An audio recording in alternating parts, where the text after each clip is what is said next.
වන සෑම රුපියලකින්ම 125ක් ඉතිරි කරන ආර්ථිකයක්. ඒ කියන්නේ MPS ආන්තික ඉතුරුම් නැමියාව ආදායම වැඩි වෙනකොට ඉතුරු කරන ප්‍රමාණය MPS අපිට ගන්න පුළුවන් මෙතන 0.25යි කියලා. 0.25යි MPS. එහෙනම් MPC 0.75යි. ඒතර ඔබ දන්නවා මෙන්න මෙතන ඒ ඇසුරින් අපිට ගුණකය ගණනය කරගන්න පුළුවන්. ගුණකය ගණනය කරගන්න පුළුවන්. ගුණකය අපිට එනවා 4යි කියලා. ගුණකය කියලා කියන්නේ මේ ස්වාධීන වියදමක් වෙනස් වුණාට පස්සේ ඒ වගේ කිහිප ගුණයකින් රටේ ජාතික ආදායම වෙනස් වෙනවා. අන්නේ ප්‍රමාණය. ඒතර මේක කියනවා ආණ්ඩුවේ මිලදී ගැනීම රුපියල් බිලියන 40කින් ඉහළ යාම නිසා ආණ්ඩුවේ මිලදී ගැනීම රුපියල් 40කින් ඉහළ යාම නිසා නිමෝම උපරිම වශයෙන් වැඩි වෙන ප්‍රමාණය අහන්නේ. එහෙනම් 40 ගුණ කරන්න ඕන ඩෙල්ටා G ඒ කියන්නේ රාජ්‍යයේ වියදම 40යි ගුණකය කියන්නේ මේ වගේ 4 ගුණයකින් නිමෝම වෙනස් වෙනවා ගුණකය කියන එක. ඒතර 40 ගුණ කිරීම 4 උත්තරේ ඩෙල්ටා y වෙනස් වන ප්‍රමාණය 160ක් එනවා. ඉතින් ඔබට අහන්න පුළුවන් මේ වෙනස් වන ප්‍රමාණය උපරිම වශයෙන් වැඩි වන ප්‍රමාණයයි අහන්නේ. නව ජාතික ආදායම වනුවේ කියලාත් ඕන මේක ප්‍රශ්නේ අහන්න පුළුවන්. උදාහරණයක් විදිහට හිතමු පෙර තිබුණ ජාතික ආදායම මෙන්න මෙහෙම 2000ක් තිබුණා. ඒතර දැන් නව ජාතික ආදායම කියලා කීයද කියලා ඕනනම් අහන්න පුළුවන්. එතකොට මේ 2000ට 160 එකතු කරලා තමයි උත්තරේ ගන්න ඕන. 2000ට මේ 160 එකතු කරලා උත්තරේ ගන්න ඕන. නව ජාතික ආදායම ගණනය කරන්න කිව්වොත්. මෙතන අහන්නේ උපරිම වශයෙන් වැඩි වනුයේ කියලා. ඉතින් ඕනනම් තව මේ ප්‍රශ්නේ පොඩක් අසීරු කරන්න එවැනි තත්වයකට මෙන්න මේ ආකාරයේ තත්වයකට ගිහිල්ලා ප්‍රශ්නේ අහන්නත් පුළුවන්. right එහෙනම් 12 වෙනි ප්‍රශ්නේ සඳහා පිළිතුර වෙන්නේ 1. ඊළඟට 14 වෙනි ප්‍රශ්නේ මේක ඔබ පාඩම් කරලා අවබෝධ කරගන්න ඕන දෙයක්. ඒ වගේම විශේෂයෙන් මතක තියාගන්න මේ 2016 ගුරු විෂය මේ මාර්ගෝපදේශනය තුල තියෙන මෙන්න මේක. නමුත් දැන් සිලබස් එක වෙනස් වුණා. එතකොට කොළඹ පාරිභෝගික මිලදර්ශකයේ ගන්නේ පරණ එක නෙමෙයි. 91 පදනම් වර්ෂය බවට පත් වෙන 2013. ඉතින් මෙන්න මේ ගැන විශේෂයෙන් ඔබ හොඳ අවබෝධයක් තියෙන්න ඕනේ. ජාතික පාරිභෝගික මිලදර්ශකය සහ කොළඹ පාරිභෝගික මිලදර්ශකය අතර තියෙන වෙනස්කම්, අයිතම සංඛ්‍යාව කොපමණද, මේ ප්‍රදේශය මොකද්ද, පදනම් වර්ෂය මොකද්ද, බර තැබීම කොහොමද, ගණනය කරන්නේ මේ කවුද, මෙන්න මේ වගේ දේවල් ගැන මිල රැස් කිරීමේ මධ්‍යස්ථාන සංඛ්‍යාව කීයද, මෙන්න මේ වගේ දේවල් ගැන හොඳ අවබෝධයක් ඔබට තියෙන්න ඕන. 14 වෙනි එකට නිවැරදි පිළිතුර බවට පත් වෙනවා 2. 14 වෙනි නිවැරදි උත්තරේ 2 කියලා අපිට ගන්න පුළුවන්. ඉතින් ගොඩක් ළමයි පරණ සටහන් පාඩම් කරලා තියෙනවා නම් 1 තෝරගනීවි. නමුත් 1 නෙවෙයි උත්තරේ ඉන්නේ 2. ඊළඟට 15 වෙනි ප්‍රශ්නය 2017 සහ 18 වර්ෂවලදී ශ්‍රී ලංකාවේ රාජ්‍ය ආදායම සහ රාජ්‍ය වියදම මේකත් වැදගත් වෙනවා අනිවාර්යයෙන්ම. මේවා මේ අවශ්‍ය කරනම දත්ත රාජ්‍ය ආදායම සහ රාජ්‍ය වියදම සම්බන්ධ දත්ත. ඒතර මෙන්න මේවා මේ පළවෙනි එක තමයි නිවැරදි පිළිතුර බවට පත් වෙන 2018 2019 රාජ්‍ය ආදායම සහ රාජ්‍ය වියදම සම්බන්ධයෙන් අහනකොට 2019 දත්තත් පාඩම් කරගත්තට ගැටලුවක් නැහැ. තවම මහ බැංකු වාර්තාව නිකුත් වෙලා නැති නිසා ඒක නිකුත් වුණු විගස ඔබ අලුත් සටහනක් අලුත් දත්ත විදියට 2019ත් එකතු කරන්න මේ රාජ්‍ය මූල්‍ය පාඩමේ 2019 ඒවත් අහන අවස්ථා, ඒ කියන්නේ විභාග වර්ෂයට පෙර වර්ෂයේ දත්තත් අහන අවස්ථා තියෙනවා. සාමාන්‍යයෙන් වසර දෙකකට පෙර දත්ත තමයි අහන්නේ. 2020 විභාගයේ තියෙනවා නම් 2018 දත්ත.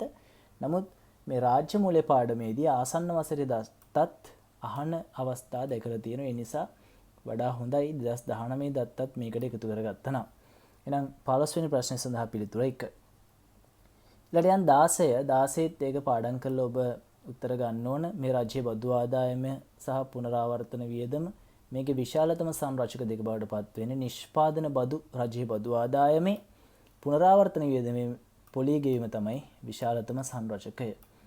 එනවා ඒකට 16 වෙනි ප්‍රශ්නේ සඳහා පිළිතුරත් 1 කියලා අපිට ගන්න පුළුවන්. ඊළඟට 17ත් පාඩම් කරලා මේ සංඛ්‍යා දත්ත ආශ්‍රයෙන් අහලා තියෙන ප්‍රශ්නයක්. වැඩිම අපනයන ආදායම තියෙන්නේ රෙදිපිලි ඇඟලුම් සහ රබර් වලින්. ඊළඟට ආනයන වියදම වැඩිම පිරිසිදු කළ khනිජ තෙල් වලටයි රෙදිපිලි හා උපාංග වලට. අපිට තේරෙනවා ඇති අපි රෙදිපිලි ඇඟලුම් අපනයන කළ විශාල ආදායමක් ලැබුවට ආනයනය කරන්නේත් වැඩිපුර රෙදිපිලි. ඉතා කුඩා එකතු කළගයක් එකතු කරලා අපි නැවත පිටරට යවන. උදාහරණයක් රෙදි ටික ඉන්දියාවෙන් ගෙනල්ලා අපි ඇඳුම් මහලා පිටරට යවන. ඉතින් මේව නිෂ්පාදනය කිරීමේ තත්ත්වයක් තියෙන නැති එක රටට අවශ්‍යදායක තත්ත්වයක් තිබුණත් ඒවා කෙරෙහි වැඩි අවධානයක් යොමු නොවන එක අවාසනාවන්ත තත්ත්වයක් රටක් විදිහට ගත්තට පස්සේ ආනයනය කරලා කුඩා එකතු කලකයක් එකතු කරලා අපනයනය කරන එක. හරි. එහෙනම් 14 පිළිතුර තමයි 5. ඊළඟට 18 වෙනි ප්‍රශ්නය ඒකත් මේ කාලීන තොරතුරක් ඇසුරින් අහලා තියෙන්නේ. පසුගිය වසරේ කියන්නේ 2015 16 කාලවලදී රථවාහන ආනයනය සීමා කිරීම සඳහා ගනු ලැබූ ප්‍රධාන ප්‍රතිපත්තිමය ක්‍රියාමාර්ග කිහිපයක් ශ්‍රී ලංකා මහ බැංකුව වාර්තාවේ සඳහන් වෙනවා. එතකොට එතන නැති මේ රථවාහන ආනයනය කරන එක අඩු කරන්න ඕන පාරේ වාහන වැඩි හරි මොනවා හරි ප්‍රශ්නයක් හේතුවෙන් එතකොට මේ ජන ජීවිතයට සාමාන්‍ය ජන ජීවිතයට සහ මේ ආර්ථිකයට වන බලපෑම සැලකිල්ලට අරගෙන රථවාහන ආනයනය සීමා කිරීමක් කරන්න පටන් ගත්තා. එතකොට මේ රථවාහන ආනයනය සීමා කිරීම නිසා ඒ සඳහා ගත්ත ප්‍රධාන ක්‍රියාමාර්ගයක් නොවන්නේ රථවාහන ආනයනකරුවන් විසින් ගෙවිය යුතු ව්‍යාපාර බලපත්‍ර ගාස්තු ඉහළ දැමීම කියන එක. අනිත් ඒවා සියලුම දේවල් මේ රථවාහන ආනයනය සීමා කරන්න ගනිපු ක්‍රියාමාර්ග විදිහට හඳුනා ගන්න පුළුවන්. ඊළඟට 19 වෙනි ප්‍රශ්නය විදේශ විනිමය වෙළඳපොලේ ක්‍රියාකාරී පාර්ශවයක් නොවන්නේ. ඔබ දන්නවා විදේශ විනිමය වෙළඳපොල කියන්නේ මේ විදේශ විනිමය ඉල්ලුම හා සැපයීම මගින් විදේශ විනිමය අනුපාතිකයේ තීරණය වන වෙළඳපොළ තමයි විදේශීය විනිමය වෙළඳපොළ. එතන මේ විදේශීය විනිමය ගනුදෙනු හා සම්බන්ධ වන ඕනෑම පිරිසක් අපිට කියන්න පුළුවන් මේ විදේශ විනිමය වෙළඳපොලේ ක්‍රියාකාරී පාර්ශව කියලා. නමුත් මේ අපි රාජ්‍ය නොවන සංවිධානයක අපිට එච්චරම ක්‍රියාකාරී පාර්ශවයක් විදිහට හඳුනා ගන්න බැහැ. උදාහරණයක් විදිහට කුලංගන සමිතියක් හරි මොනවා හරි එකක් ගමු. මේ වගේ සමිතියක් නැත්තම් වෘත්තීය සමිතියක් වගේ දේවල් රාජ්‍ය නොවන සංවිධානයක් මොනවා හරි. මෙන්න මේ වගේ එකක් විදේශ විනිමය වෙළඳපොළත් එක්ක සම්බන්ධ වෙන්නේ නැහැ. ඒ අනුව 19ට උත්තරේ විදිහට අපිට ගන්න පුළුවන් 4. ඊට 20 මෙන්න අතිශය වැදගත් ප්‍රශ්නය. අතිශය වැදගත් ප්‍රශ්නය 2018 ගොඩක් ළමුන් මේ ප්‍රශ්නය වරද්දගෙන තිබුණා. ළමුන්ට මේ වක්‍ර ක්‍රමය, ඍජු ක්‍රමය, විනිමය අනුපාතික වෙළඳපොළ ඉල්ලුම් සැපයුම් බලවේග මත කොහොමද මේ විනිමය අනුපාතිකයේ තීරණය වෙන්නේ? මෙන්න මේවා පටලවා ගන්න ස්වරූපයක් විභාග ප්‍රශ්න පත්‍ර පසුගිය විභාග ප්‍රශ්න පත්‍ර කෙරෙහි අවධානය යොමු කිරීමේදී දැක ගන්න පුළුවන් විශාල ළමුන් ප්‍රමාණයක් දුර්වලතාවයක් දක්වන මේ විෂය කොටසක්. අපි බලමු. මෙන්න මේ විනිමය අනුපාතය ගැන මම ඔබට කෙටි පැහැදිලි කිරීමක් මෙතනදී කරන්නම්. එතකොට පොඩි අවබෝධයක් අරගෙන අපි මේ ප්‍රශ්නෙට යමු. ඔබ දන්නවා විදේශ විනිමය අනුපාතිකයක් කියලා කියන්නේ එක් රටක මුදල් ලේඛකයක් තවත් රටක මුදල් ලේඛකයකින් ප්‍රකාශ කරනවට කියනවා අපි ඒක විදේශ විනිමය අනුපාතිකය කියලා. උදාහරණයක් විදිහට ලංකාවේ දැන් ගත්තොත් ඇමරිකානු ඩොලර් එකක් සඳහා ලංකාවේ රුපියල් 192ක් ගෙවන්න ඕන. ඉතිහාසයේ වාර්තා වුණු විශාලතම අගය මේ ආර්ථික වටපිටාවත් එක්ක ලෝකයේ ඇතුළත තියෙන ආර්ථික වටපිටාවත් එක්ක විශාල මුදල් ප්‍රමාණයක් ගෙවන්න ඕන. ඉතින් මේකේ වාසිය අවාසි දෙකම තියෙනවා. අඩු වුණත් වාසිය අවාසි තියෙනවා, වැඩි වුණත් වාසිය අවාසි තියෙනවා. ඒතර මෙන්න මේ එක රටක මුදල් ලේඛකයා තවත් රටක මුදල් ලේඛකයක් සමග හුවමාරු වන අනුපාතයට කියනවා විනිමය අනුපාතය කියලා. ඒතර විනිමය අනුපාතය ප්‍රකාශ කරන්න පුළුවන් ක්‍රම දෙකක් තියෙන. එකක් තමයි ඍජු ක්‍රමය, අනිත් එක තමයි වක්‍ර ක්‍රමය. ඍජු ක්‍රමය සහ වක්‍ර ක්‍රමය. ඒතර ඍජු ක්‍රමයට විනිමය අනුපාතිකයේ තීරණය වෙන්නේ ඍජු ක්‍රමය කියලා කියන්නේ විදේශ මුදලක මිල දේශීය මුදලින් දැක්වීම. විදේශ මුදලක මිල දේශීය මුදලින් දැක්වීම. උදාහරණයක් විදිහට ලංකාවේ දක්වන්නේ මේ ඍජු ක්‍රමයට. ඇමරිකානු ඩොලර් එකක් ශ්‍රී ලංකාවේ රුපියල් 192යි. අන්න ඍජු ක්‍රමයට තමයි මේ ප්‍රකාශ කරන්නේ. එතකොට ඊළඟ ක්‍රමය තමයි වක්‍ර ක්‍රමය.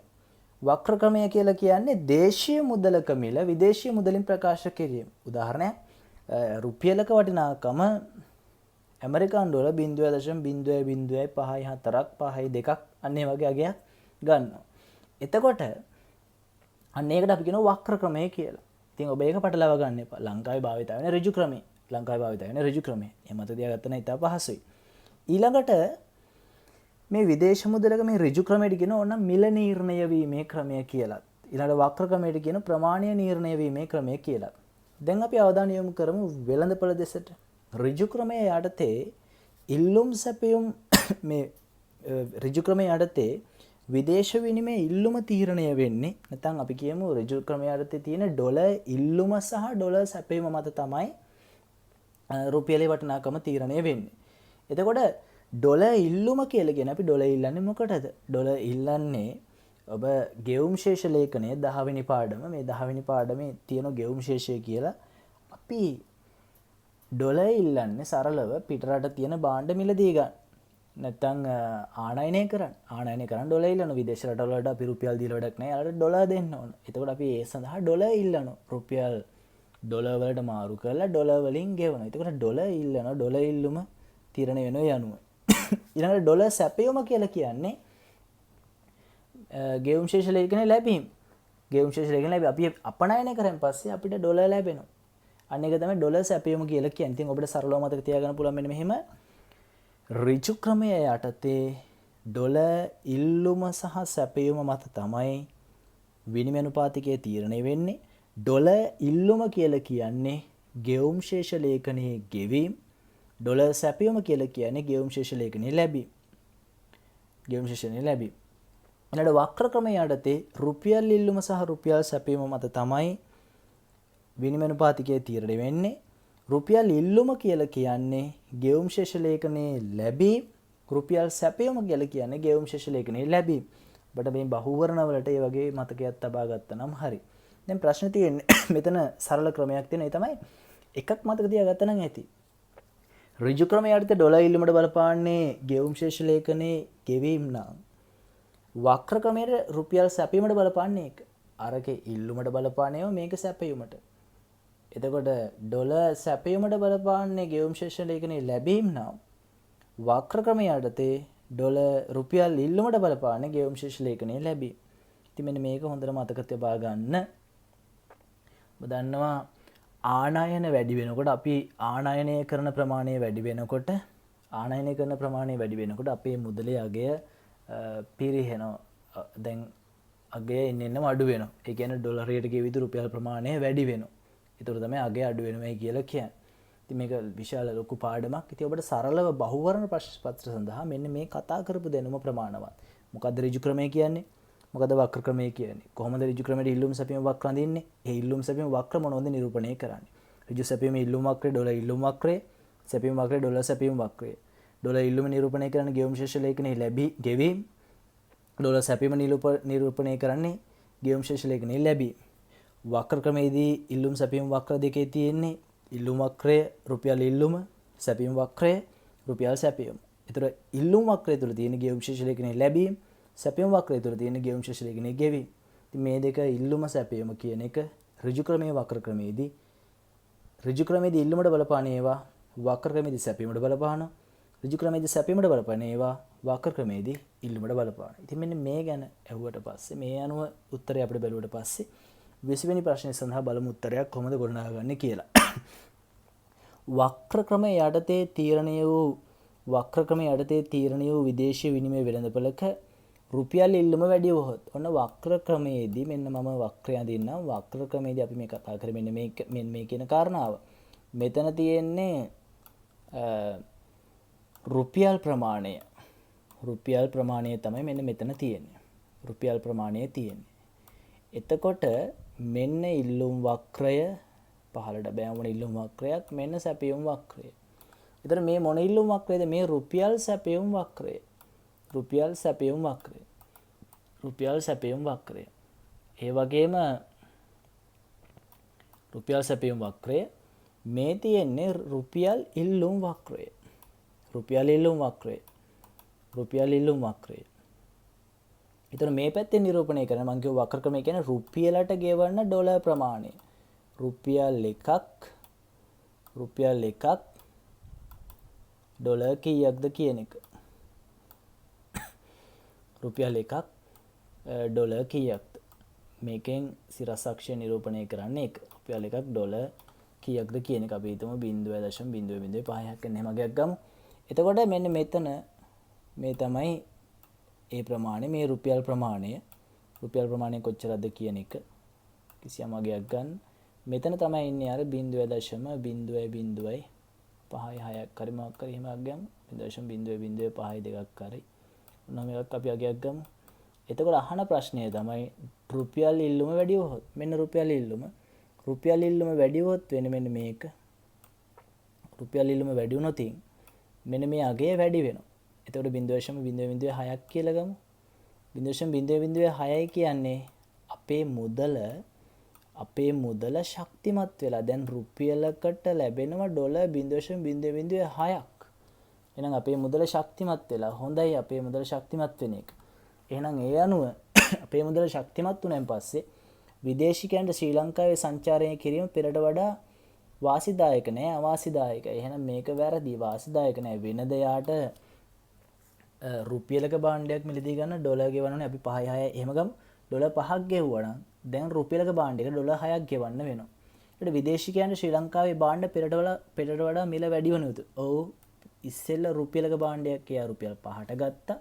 දැන් 6ට ගන්නවා. ඒක හරි. ශ්‍රී ලාංකිකයන්ට විදේශීය භාණ්ඩ පෙරට වඩා මිල වැඩි වෙන යුතු. දැන් ශ්‍රී ලාංකිකයන්ට විදේශීය භාණ්ඩ මිල අඩුයි. යනු මේක උත්තරේ වෙන්න බෑ. ශ්‍රී ලංකාව ආනයනය සඳහා ඉල්ලුම අඩු කරනු ඇත. දැන් ආනයනය වැඩි කරන මොකද හේතුව? පිටරට භාණ්ඩ මිල අඩුයි. අපිට ඉතා අඩුවෙන් වෙන රටවලින් භාණ්ඩ ගේන්න පුළුවන්. එහෙනම් ඒකත් නෙවෙයි මේකේ බලාපොරොත්තු වෙන පිළිතුර. ශ්‍රී ලංකාවේ අපනයන සඳහා ඉල්ලුම අඩු වීම නිසා මෙවැනි තත්ත්වයක් හටගනී. ශ්‍රී ලංකාව සඳහා අපනයන ඉල්ලුම අඩු වීම නෙමෙයි. අප දන්නවා මේක හටගන්න හේතුව මම පෙර සඳහන් කරා රුපියල් සැපයුම තීරණය වෙන්නේ ගෙවුම් ශේෂ ලේඛනයේ ගෙවීම. ගෙවුම් ශේෂ ලේඛනයේ ගෙවීම. රුපියල් සැපයුම තීරණය වෙන්නේ ගෙවුම් ශේෂ ලේඛනයේ ගෙවීම. එතකොට රුපියල් ඉල්ලුම තීරණය වෙන්නේ ගෙවුම් ශේෂ ලේඛනයේ ලැබීම. රුපියල් ඉල්ලුම තීරණය වෙන්නේ ගෙවුම් ශේෂ ලේඛනයේ ලැබීම. එතකොට අපනයන සඳහා ඉල්ලුම වැඩිවීම නිසා තමයි ඉල්ලුම වක්‍රේ දකුණට විතෙන්න උනේ. ඉල්ලුම අඩුවීම කියන එක වැරදි. ඉල්ලුම අඩුවීම නිසා කියන එක වැරදි. එහෙනම් නිවැරදි පිළිතුර බවටපත් වෙනවා. මෙන්න මේක වඩා නිවැරදි පිළිතුර කියලා ගන්න පුළුවන්. ඉතින් ඉදිරියේදී මම බලාපොරොත්තු වෙනවා මේ පාඩම විනිමය අනුපාතික පාඩම විස්තරාත්මකව සාකච්ඡා කරන්න. පැයක එකමාරක වගේ කාලයක් අරගෙන සාකච්ඡා කළ යුතු පාඩමක්. එතනදී ඔබට හොඳ අවබෝධයක් ලබා ගැනීමට හැකියාවක් තියෙනවා. දැනට මේ වීඩියෝ එක නැවත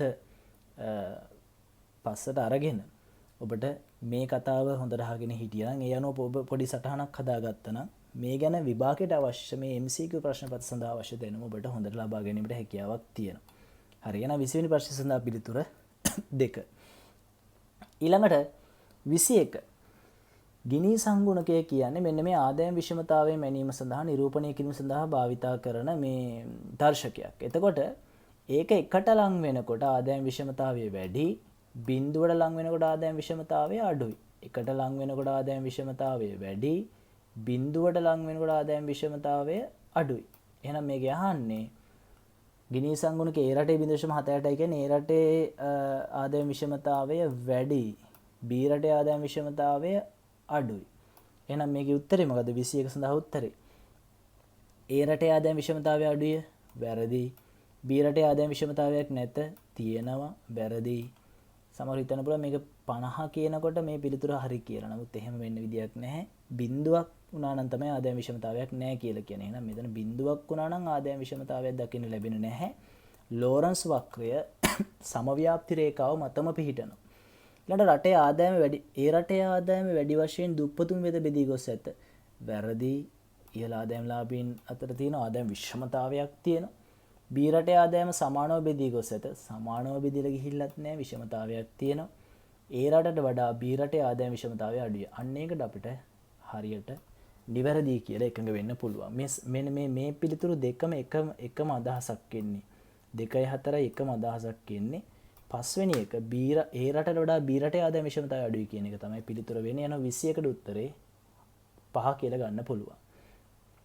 ඊළඟ 22 සංවර්ධනය වීම පවතින රටවල් සම්බන්ධයෙන් ජාත්‍යන්තර දරිද්‍රතා හිම තමයි දිනකට ඇමරිකානු ඩොලර් 1.9ට වඩා අඩු ආදායමකින් දිවි පෙවත රැක ගන්නා ජනගහනය. ඉතින් මෙන්න මේ ආදායමට වඩා අඩුවෙන් ඉන්න අය දරිද්‍රතාවයෙන් පෙළෙන අය දිලිඳු අය කියලා හඳුනනවා. යනවා 22ට උත්තරේ 2. 23 ගෝලීයකරණයේ ප්‍රධාන ගාමක බලවේගය ලෙස සැලකෙන්නේ. ඉතින් ගෝලීයකරණයේ ප්‍රධාන ගාමක බලවේගය කියන්නේ තාක්ෂණික වර්ධනය කියන එක. මෙන්න මේ තාක්ෂණික වර්ධනය වුණාට පස්සේ ප්‍රවාහනය, sannivedanaya, මේ අන්තර්ජාලය වගේ දේවල්, අන්තර්ජාලය හරහා මුළු ලෝකෙම විශ්ව ගම්මානයක් බවට පත් වෙලා තියෙනවා. ඒ වගේම ආරක්ෂණවාදී ප්‍රතිපත්තිවත් කිරීම. මේ බාණ්ඩ නිදහසේ හුවමාරු වෙන තියෙන බාධා ඉවත් කරලා පස්සේ ඒක ගෝලීයකරණය සඳහා හොඳ අවස්ථාවක් රුකුලක් වෙනවා යන 23 උත්තරේ 4.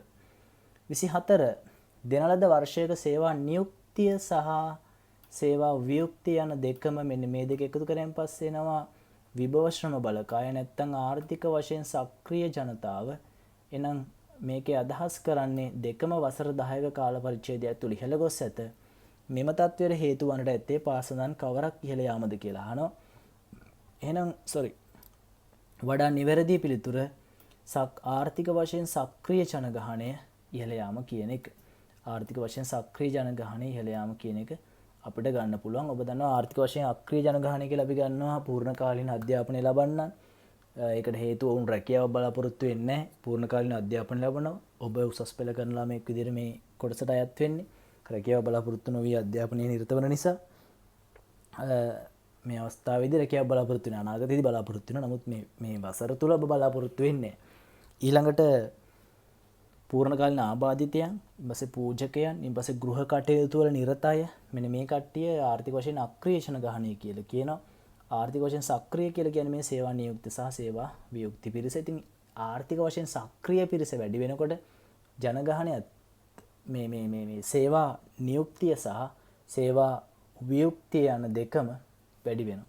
එහෙනම් 24ට උත්තරේ අපිට ගන්න පුළුවන් 3 කියලා. ඉතින් පස්වන ප්‍රශ්න පත්‍රයේ බහුවර්ණ විවරණ සාකච්ඡාව මෙතන අවසන් වෙනවා. මම ඔබට ආරාධනා කරනවා 6 වෙනි ප්‍රශ්න පත්‍රයේ විවරණයත් සමග සම්බන්ධ වෙන්න. මේක අතිශයින් වැදගත්.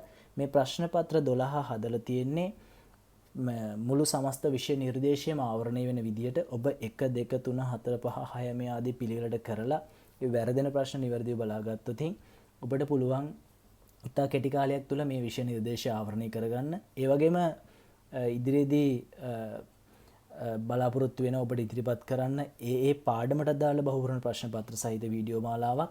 එතකොට ඔබ මේ පාඩමට අදාළ ප්‍රශ්න පත්‍රයක් කරලා මේ සමස්ත ප්‍රශ්න පත්‍ර 12 ඩවුන්ලෝඩ් කරගෙන ඒවා නිවැරදිව අධ්‍යයනය කරලා පිළිතුරු ලියලා මේ පිළිතුරු විවරණය හා සම්බන්ධ වීම තුළින් නිසැක වශයෙන්ම ඔබ ආර්ථික විද්‍යාව සමත් ශිෂ්‍යයෙක් බවට නැත්නම් ඔබ ඉන්නේ B1 ගණන් ඔබට ඒකකට යන්න නැත්නම් ඔබගේ සාමාර්ථය ඉහළ දමා ගන්න නිසැක වශයෙන්ම උපකාරී වෙනවා කියන එක කියන්න පුළුවන්. ඉතින් ඔබත් සමග ඉදිරියේදී හමු වීමේ බලාපොරොත්තු වෙමින් මම සමු ගන්නවා. බොහොම ස්තුතියි.